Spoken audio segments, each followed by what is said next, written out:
প্রতিদিন রাতে ঘুমানোর আগে স্ত্রী রাহাতের হাতে এক বাটি পোকামাকড়ের ঝোল তুলে দিত। সে বলতো এটা খুব শক্তির খাবার, খেলে শরীরের শক্তি বাড়বে। রাহাত প্রতিদিন সেই ঝোল খেত, কিন্তু খাওয়ার পর তার শরীর অদ্ভুত গরম হয়ে উঠত। স্ত্রীর কাছে যেতে চাইলে মেয়েটা সবসময় একই কথা বলতো, এখন না, সময় আসুক আগে, 5ই জ্যৈষ্ঠ রাতেই আমরা সত্যিকারের স্বামী স্ত্রী হব। এই কথাটা শুনলেই রাহাতের মনে পড়তো গ্রামের বৃদ্ধ কাদের চাচার কথা। তিনি একদিন সতর্ক করে বলেছিলেন, তোর বউ মানুষ না, ও কালো পাহাড়ের মাকড়সা ডাইনি। গ্রামে বহুদিন ধরে গুজব ছিল কালো পাহাড়ের জঙ্গলে এক ভয়ঙ্কর ডাইনি থাকে। সে সুন্দরী মেয়ের রূপ ধরে পুরুষদের ফাঁদে ফেলে, তারপর ধীরে ধীরে তাদের শক্তি শুষে নেয়, আর শেষে পুরো মানুষটাকেই খেয়ে ফেলে। রাহাত প্রথম মেয়েটাকে দেখেছিল গভীর রাতে পাহাড়ে ঔষধি গাছ তুলতে গিয়ে। মেয়েটা কাঁদছিল, সে বলেছিল, আমি দূর গ্রামের মানুষ, পথ হারিয়ে ফেলেছি। মায়া করে রাহাত তাকে বাড়ি নিয়ে আসে। কয়েকদিন পরেই তাদের বিয়ে হয়ে যায়। তারপর থেকেই গ্রামের মানুষ ফিসফাস শুরু করে, কিন্তু রাহাত কখনো এসব বিশ্বাস করেনি। একদিন কাদের চাচা এসে বলল, তোর গা থেকে মাকড়সা ডাইনির গন্ধ আসছে। রাহাত রেগে গিয়ে বলল, আমার বউকে নিয়ে আর একটা কথা বলবেন না। কাদের চাচা শান্ত গলায় বললেন, তাহলে একটা কথা বল, এতদিন বিয়ে হয়েছে তবু সে তোকে কাছে আসতে দেয় না কেন? রাহাত চুপ হয়ে গেল, কারণ সত্যি এতদিনেও তাদের সংসার পূর্ণ হয়নি। পরদিন সকালে ঘুম থেকে উঠে রাহাত হঠাৎ হাতের নিচে আঠালো কিছু অনুভব করলো।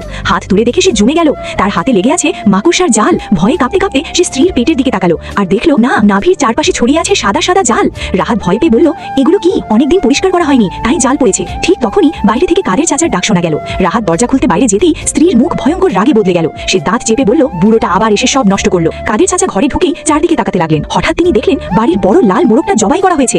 এটা দেখে তিনি আতঙ্কে বললেন, সব শেষ। কেন? কাদের চাচা বললেন, এই মোরগটা ছিল অশুভ শক্তির শত্রু, ওটা বেঁচে থাকলে কোনো ডাইনি এই বাড়িতে ঢুকতে পারতো না। তারপর তিনি রাহাতের হাত ধরে বললেন, তোর বউ ইচ্ছে করে মোরগটা মারিয়েছে। রাহাত এখনো বিশ্বাস করতে চাইছিল না। তখন কাদের চাচা একটা শিশি বের করলেন, ভেতরে ছিল গন্ধক মেশানো তীব্র এক পানীয়। তিনি বললেন, আজ রাতে এটা তোর বউকে খাওয়াবি। মানুষ হলে কিছু হবে না, কিন্তু ডাইনি হলে আসল রূপ বেরিয়ে আসবে। সেই রাতে খাবার সময় রাহাত চুপচাপ পানীয়টা স্ত্রীর হাতে দিল। মেয়েটা এক চুমুক দিতেই হঠাৎ ভয়ঙ্কর চিৎকার করে উঠল। তার চোখ লাল হয়ে গেল, মুখ বিকৃত হয়ে গেল। সে গর্জে উঠে বলল, তুই সাহস পেলি কোথা থেকে? এরপর সে রাহাতকে ধাক্কা দিয়ে বাড়ির বাইরে বের করে দিল, আর বলল, এক্ষুনি গ্রামের ডাক্তার নিয়ে আয়। রাহাত দৌড়ে বের হয়ে গেল, কিন্তু ঠিক তখনই কাদের চাচা কয়েকজন গ্রামবাসীকে নিয়ে হাজির হলেন। তিনি চিৎকার করে বললেন, ওই ডাইনি এখন ঘরের ভেতর আসল রূপে আছে।